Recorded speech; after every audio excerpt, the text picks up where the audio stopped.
Good morning, hello, and welcome. What we're going to do today is go through Nancy Kline's incisive question. I'm Shirley Wardell, and I've got Simona Hamblet with me, and I'm just switching my mail off so that it doesn't go bingy bongy through this little session. Um, the incisive question is something observed and developed by Nancy Kline, the author of The Thinking Environment, and it is a strikingly useful thing that helps people achieve goals that feel impossible or really, really difficult. Goals where you probably think, why is this so hard?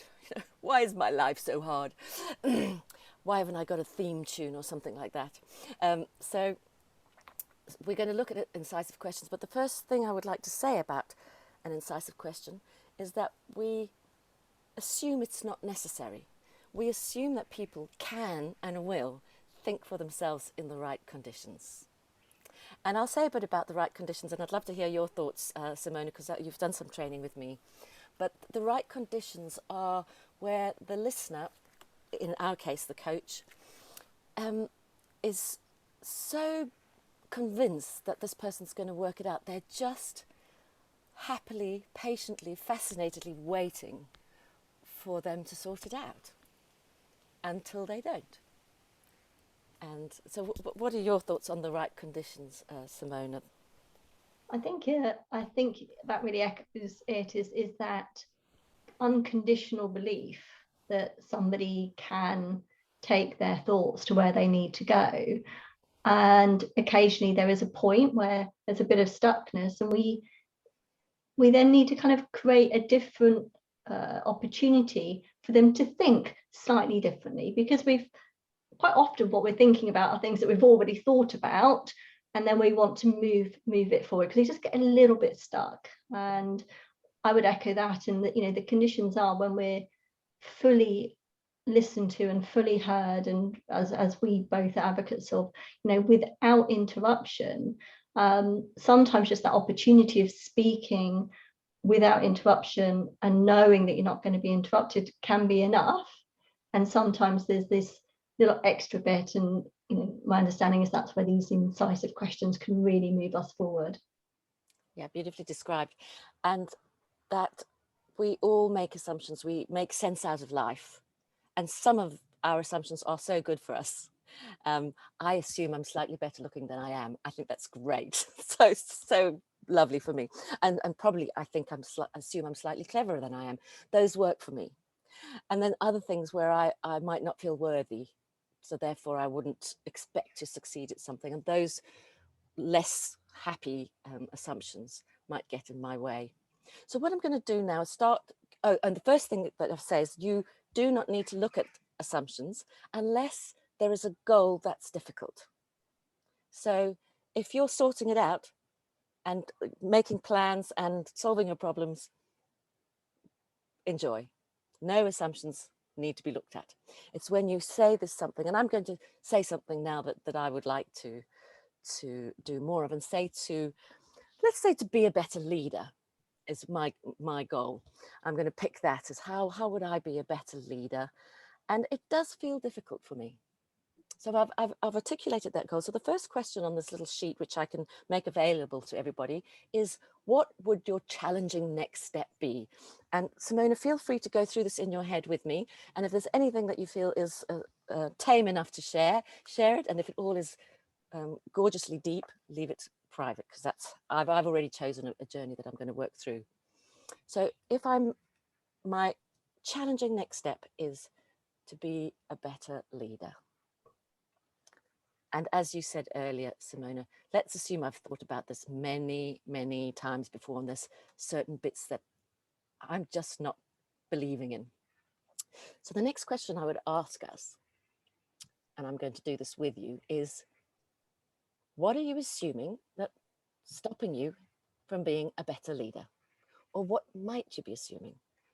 And I'm just going to write down some of my assumptions.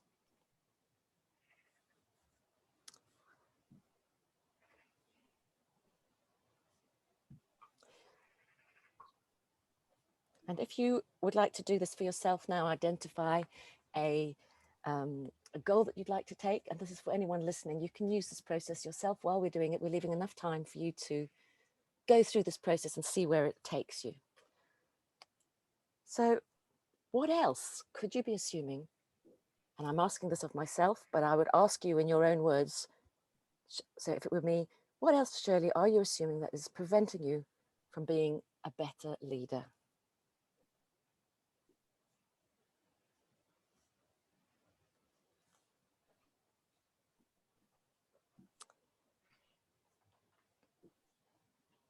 I'm going to write a few more down.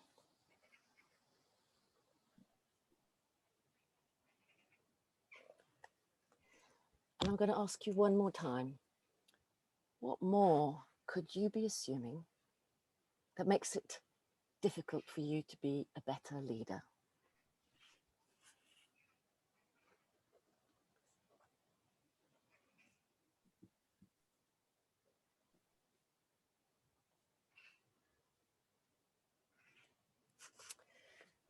So right now I'm going to give you some examples of my assumptions. Carry on writing down more if they occur to you while you're doing this exercise.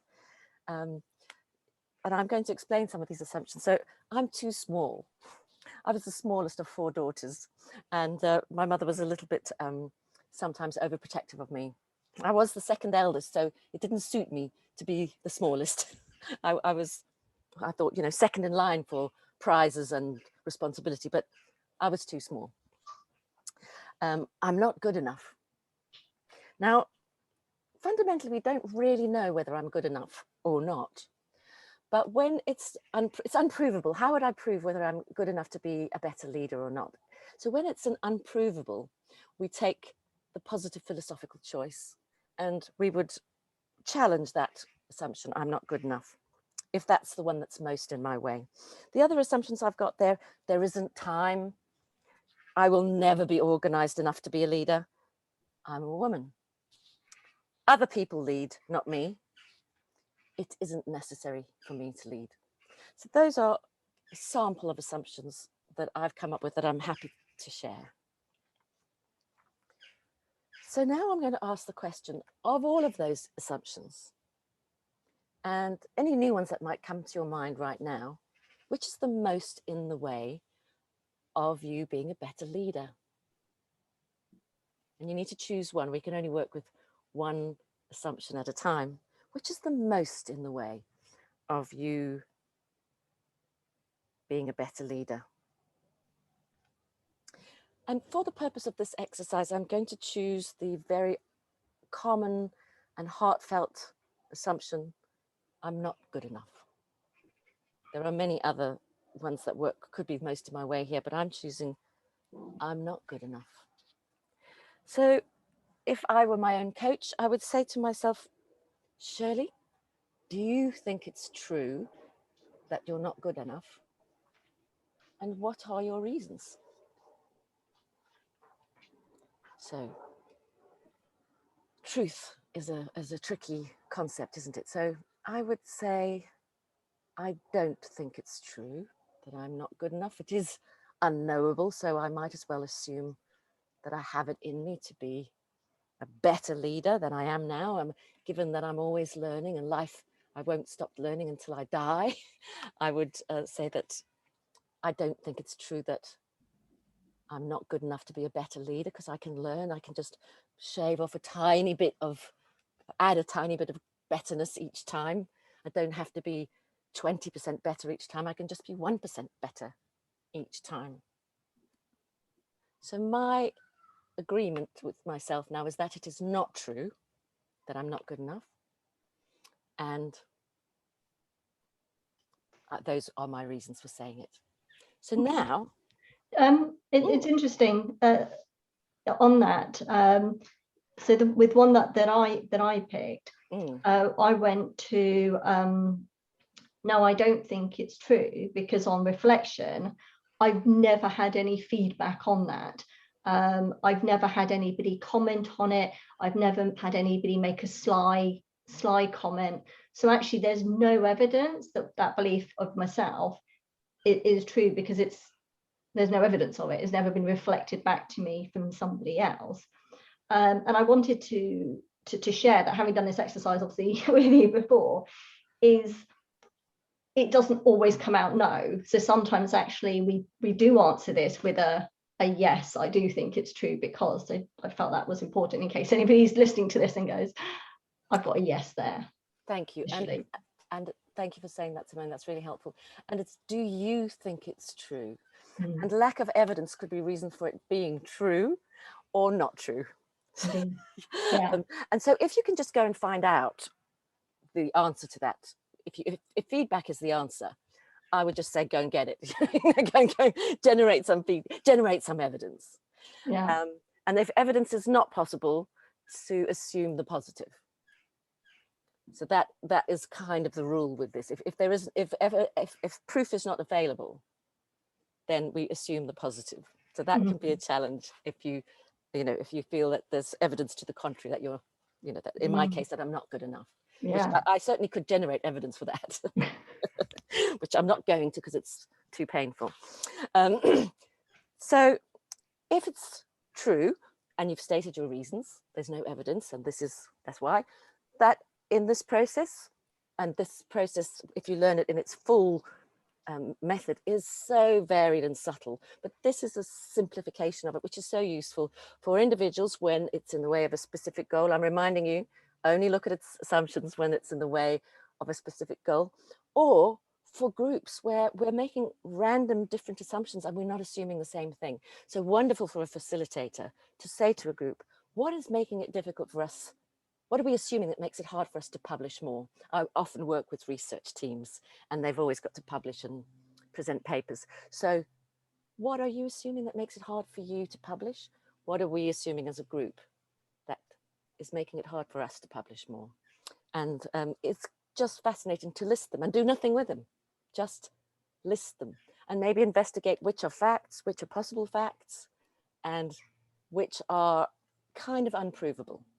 We're not clever enough to write more papers. How would I know that? So let's assume we are clever enough. It works, as you say, so very well in teams, and also in meetings where perhaps it's not a team, but like a board meeting or something along those lines.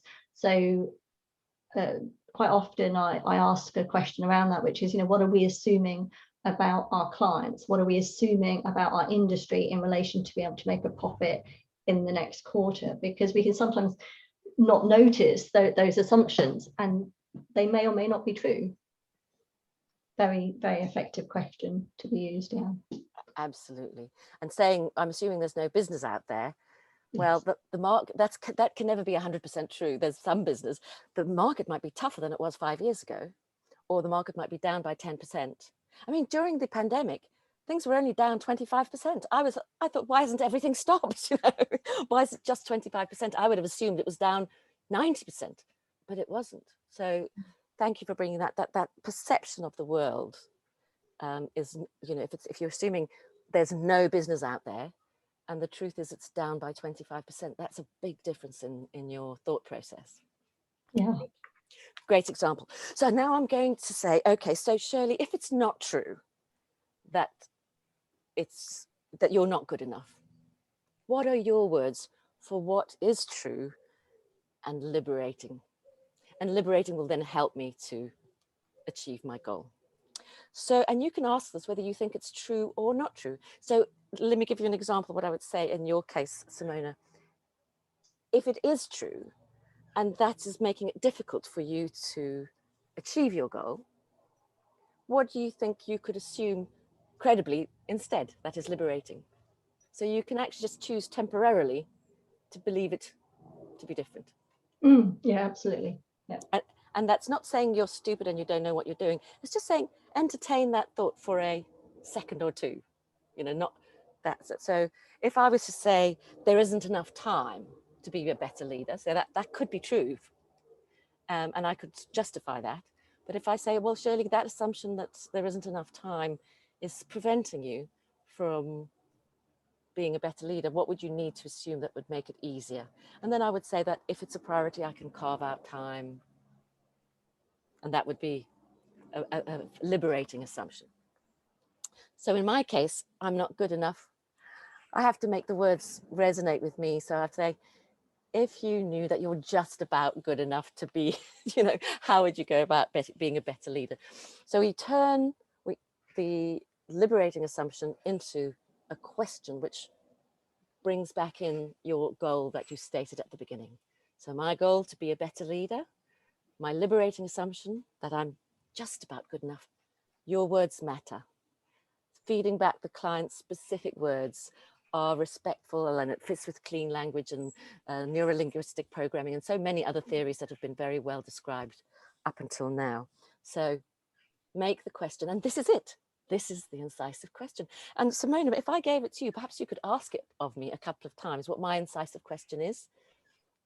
My incisive question is, if you knew that you're just about good enough, how would you be a better leader? And it would be charming for me if you'd ask me that for a couple of minutes or 3. Okay, let me just make sure that I make a note of that accurately. If you knew that you were just good enough. Just about, I think. Just about good enough, thank you. How, was it how? Yeah.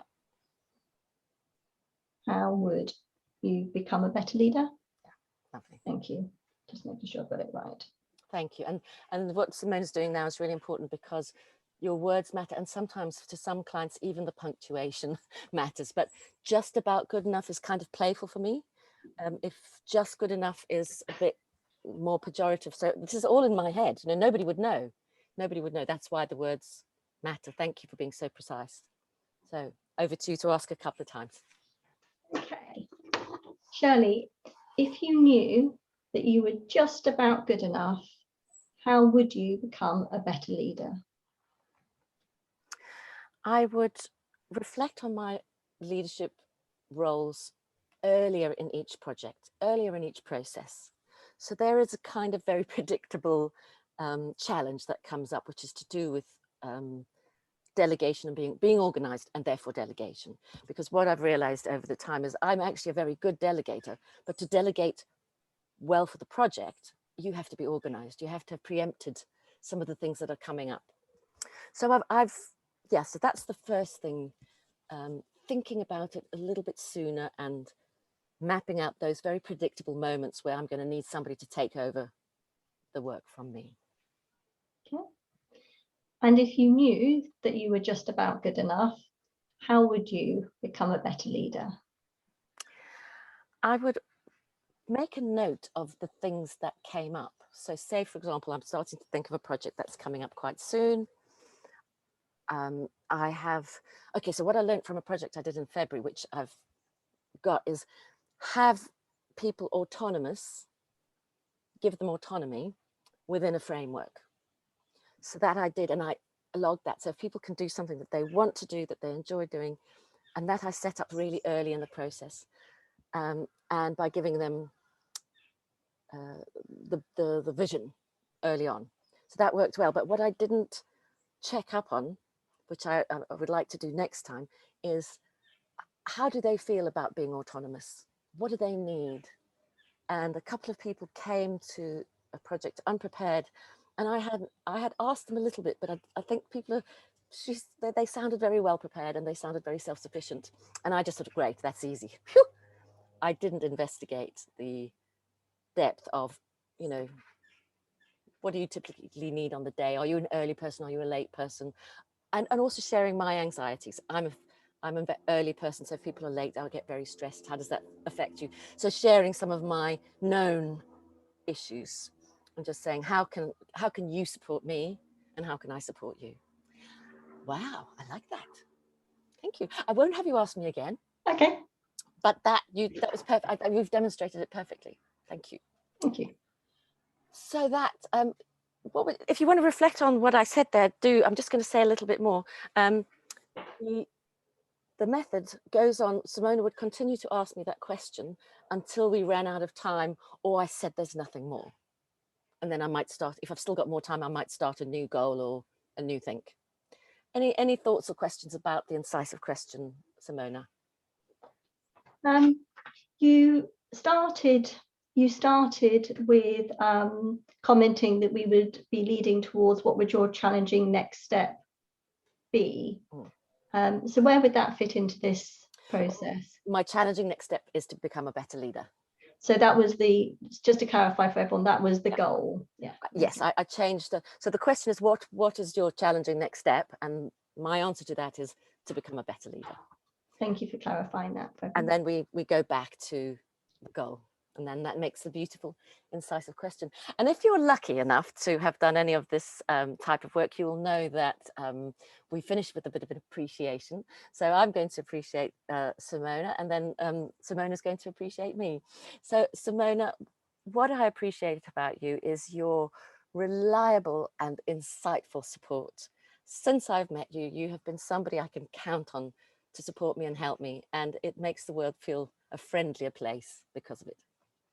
Thank you. Thank you so much, Shirley. Thank you. Welcome. And one of many qualities that I appreciate in you is your passion for creating space for people to feel heard, to be listened to have the opportunity to think things through. I believe it's something that can make a significant change in the world. So thank you so much for continuing to embody that in everything you do. I very much appreciate that of you. Well, thank you, Simona, and thank you for all of you listening.